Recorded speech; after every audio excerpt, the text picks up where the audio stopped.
Секогаш се чувствував прекрасно во мојата чудесна земја.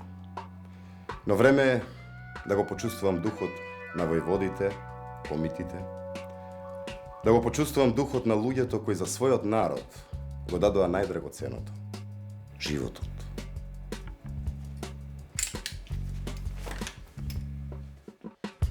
Крушево. Колку е убаво распослано во планинските пазови. Да, но само до пред 100 и нешто години не си можел вака цело да го видиш затоа што било 10 пати поголемо. Мртели слобода! За Македонија!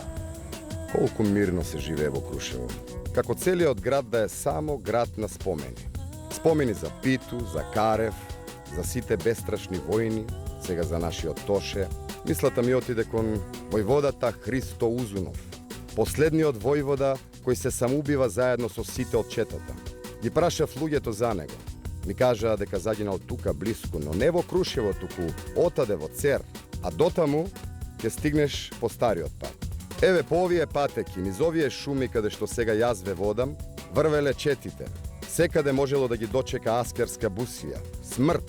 А јас сега можам како сакам, кога сакам, слободно да шетам по својата земја.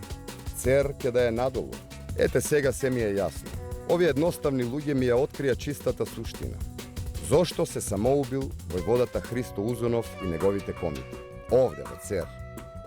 Сигурно заради идеалот, сигурно заради заветот за Македонија, но првиот, најблагороден мотив за саможртва им бил народот. Овој во Цер. Раскажуваат дека селото од сите страни било сардисано, топовите навртени, четата на Узунов село. Ги гледам околните стрмнини и се прашувам нели можеле низ оган да се пробијат до првата корија, до најблиската планина. Харно ама, селаните ќе останеле и ќе биле жестоко казнети. Да се предадат, не им долекувало на такви горостаси. И војводата ја дал последната наредба. Сите да се самоубијат. Ете зашто е чудесна мојата Македонија. Зашто раѓа вакви чудесни луѓе.